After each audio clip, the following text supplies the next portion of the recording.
চলে গেল। মানে বাঘকে লক্ষ্য করে কাদা ছোড়া চলছে। আমি ছুটছি, আমাকে বলছে তুই কাদা বাগা, একটা চৌকো 10 চৌকো করে দিয়েছি।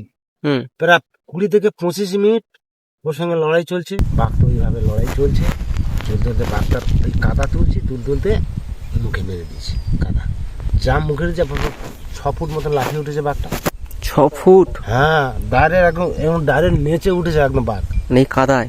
হ্যাঁ, কাদা, আমরা এত করে কাদায় এগুরত করে কাদায় গেড়ে আছি, বাঘ কিন্তু গাড়ে না, 5 ইঞ্চি গাড়ে না বাঘ। গিয়ে দাবড়ে গভীর জঙ্গলে একটু দিয়েছি।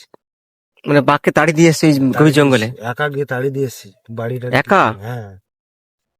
বাঘের সঙ্গে যে লড়াইটা মানে তাড়া করেছিলে, মানে এগুলো হচ্ছে পুরো একদম পুরো বাঘের আঁচড়, মানে এই যে মানে পায়ের যে নখের আঁচড়ে দিয়েছে।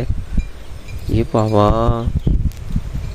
মানে সেই এটা ডিপ করেছিল, এটা সেলাই করা হয়েছে। মানে এটা